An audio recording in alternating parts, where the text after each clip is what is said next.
Best shot of the entire series. And when I say series, I mean the last 10 minutes.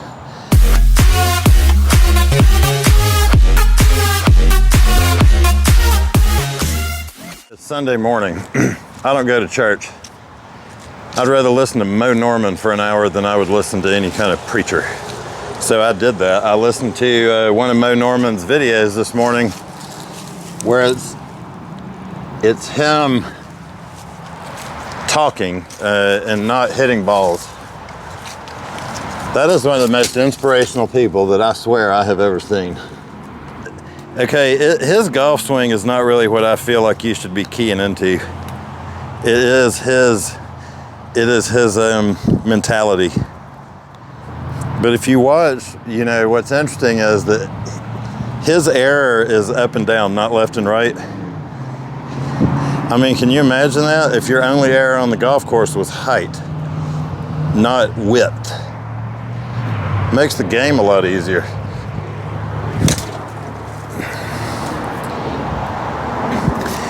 Some of what he was talking about today, he was talking about what him and HOGAN would do, which would, it was sort of a coming up under the ball. Oh, okay.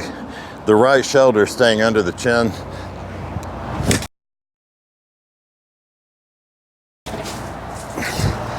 I yanked that one a little bit to the left.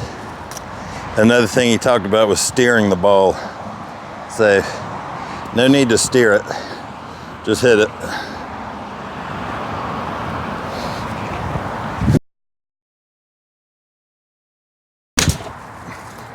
That was a good shot, but I lost my balance a little bit that way, which if you're hitting it right, you're gonna lose your balance towards the target or away from it, but not lateral. Say, what am I hitting? All right, so I'm hitting a 6-iron. By the way, another thing I do is I play the ball very far back in my stance. It's like Moe Norman, I do a lot of stuff that I would not advise you do.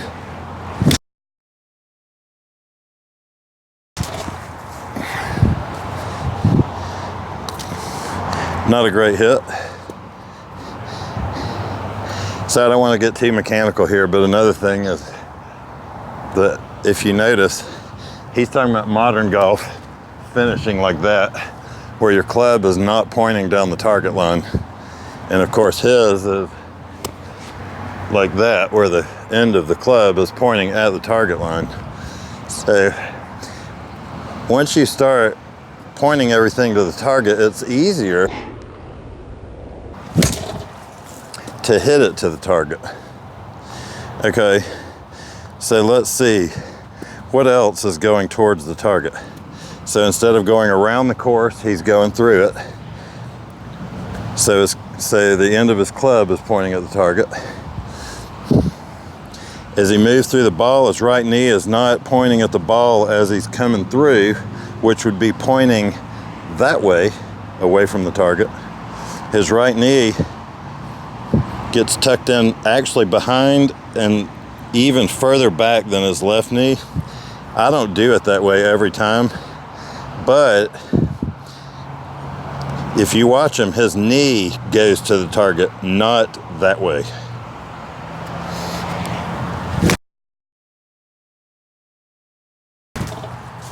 Now that's probably the worst hit I've had in like 2 or 3 weeks, where I hit right down on top of that ball. And see, when I watched okay, this is the beautiful part of this whole thing, people. So I just hit a poor shot, and that shot would have gone about 40 yards, all right? However, it was straight, because what I did is I hit down on the ball. Since I play the ball so far back, if I come in a little too steep, I will hit straight down on the ball and catch the ball on the top, and the club will roll forward like that. But the beautiful thing about that is, watch this. I'm not getting up to it and thinking, oh my God, all this different information from all these different instructors. No. I'm just getting up and knowing that I need just a little more width on the shot. I mean,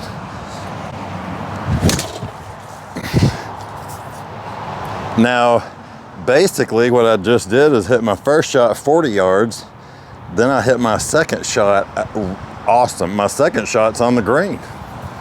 So my first error didn't penalize me too bad because I just got out in that fairway and I corrected what I did wrong the last time on the very next time. Sorry, I'm talking, I'm used to actually talking to myself this way, not to the camera. But let's look at it again. All I did was evaluate what happened and then correct on the next shot. It's far more simple than going in the house and getting on YouTube and then looking all this stuff up about how to do this and how to do that. I don't need to know how to do any of that. I know how to hit that golf ball right there.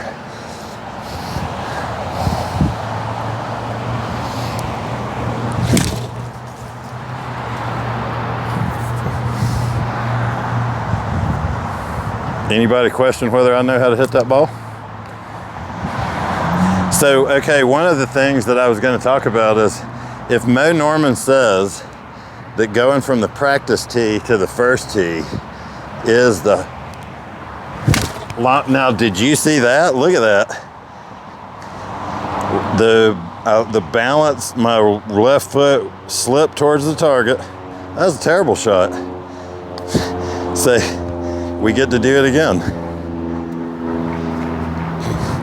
That one I don't even really need to evaluate what happened. I was just paying attention to talking more than I was to my shot.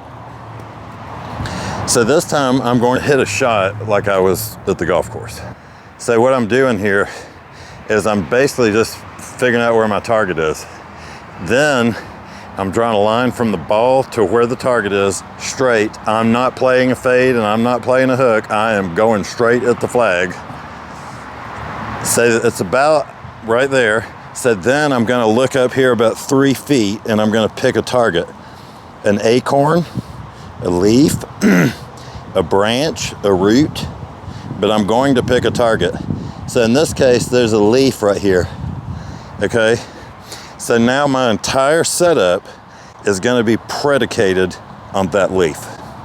So now watch this. I want that left arm extended, so I push my left shoulder out towards the ball.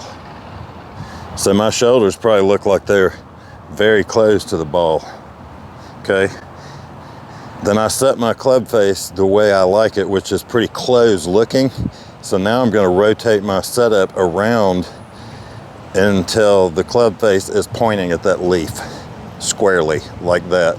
So if you were standing behind me, I would look like I was close to my target, meaning the target's there and my body is closed. But here's the deal, I don't look at it that way anymore. I feel like this position makes me open to this area, not closed to that area. Do you see what I mean? If I'm closing to the target, I'm opening to this area. And that is what I'm focused on, is this. I'm not focused on that. I'm focused on this area because that's the area that everything is about to happen in. So I have to clear a path right there. And so I've done that. And now I'm pointing at that leaf. And then I'm basically, like he says,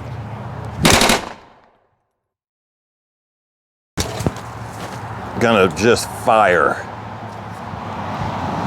There's no hesitation. Hesitation equals deceleration through the shot.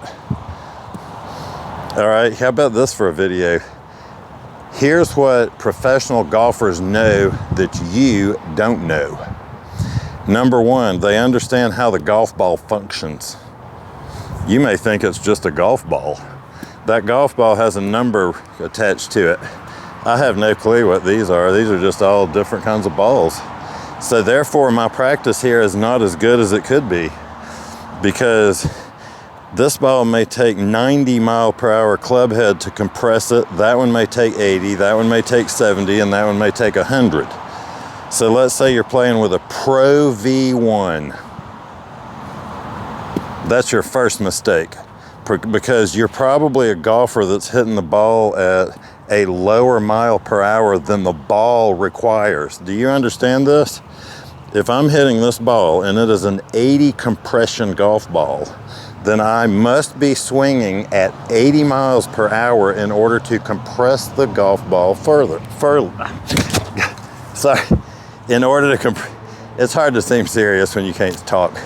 In order to compress the ball fully, the club head must be moving 80 miles an hour, which that one certainly was.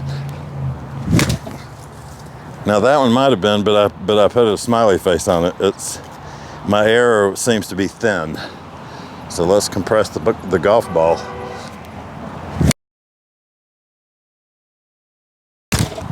Now that was full compression.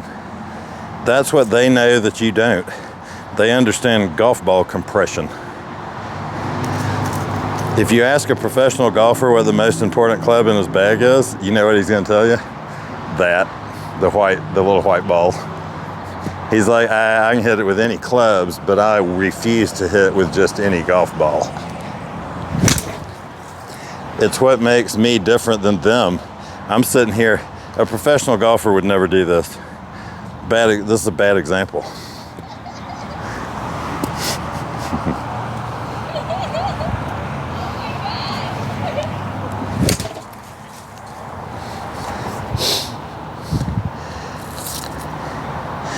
Professional golfer would be hitting with the exact same golf balls every time because they're looking for a particular type of response.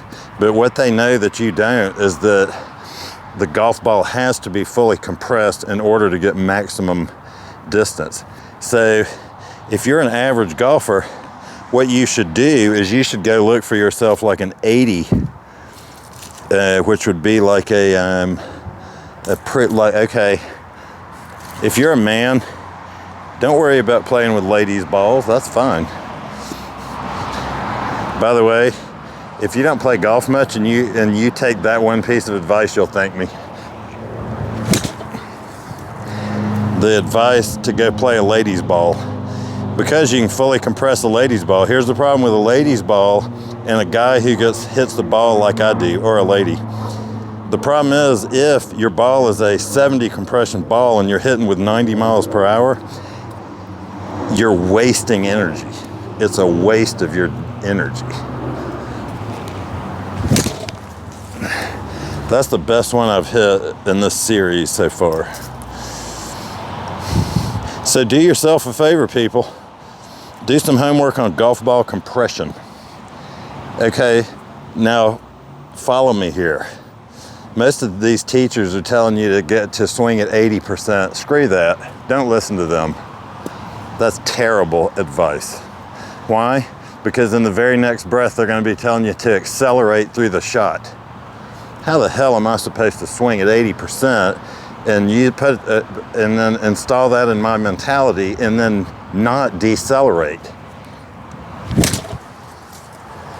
Why shouldn't I swing it like that? You think that's 80%? It might be. But when you tell the student swing at 80%, what the student thinks is slow down. You can't slow this down. If you hit that ball with as much gumption as you've got, it's going to go straighter further because it's compressed and it's losing compression as it moves through the air. Do you understand this? And so if you weak out on that ball and you don't compress it as it's going through the air, it's getting weaker and it's losing energy off to one side or the other. Okay? So you don't want that ball to be losing energy.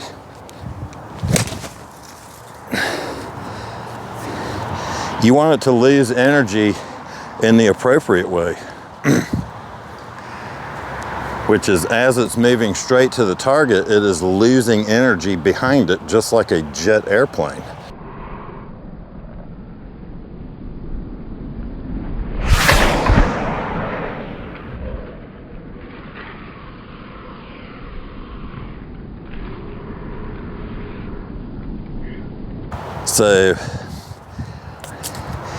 So number one, golf ball compression is important because the way that you hit the ball here is affecting the way the ball is sort of unwinding as it moves.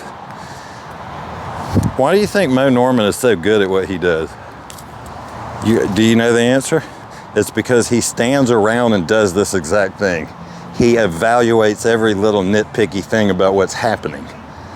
And then he builds that into his psychology, and he understands it all without it having to be like real extreme book learning. I mean, I'm tearing it up, but you don't have to tear it up. But the point is, if you have a good, strong move through the ball, you're gonna get the ball out there to your target more often than not. So if you understand ball compression, then you'll be a little closer to your goal. Moe Norman understood ball compression, I guarantee it. He never talked much about it. I don't know if he ever talked about it. But I guarantee you that if you said, hey, let's talk about ball compression, you'd be like, all right, get ready. Here comes 2 hours of ball compression information. Now, I think I'll wrap it up. So let's do it again, but this time I'm not gonna talk. Okay, did I finish that up? That basically all I'm doing is I'm setting my club face to the target, which is that I picked up here a couple of feet in front of the ball, and then I set my setup up to that club face, and then I just pulled the trigger and fired. Now let me do it without talking about it.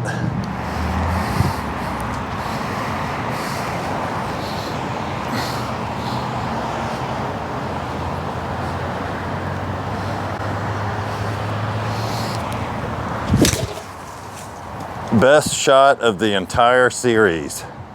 And when I say series, I mean the last 10 minutes. So that's it, we're gonna finish on that. Crisp, clean contact. Awesome.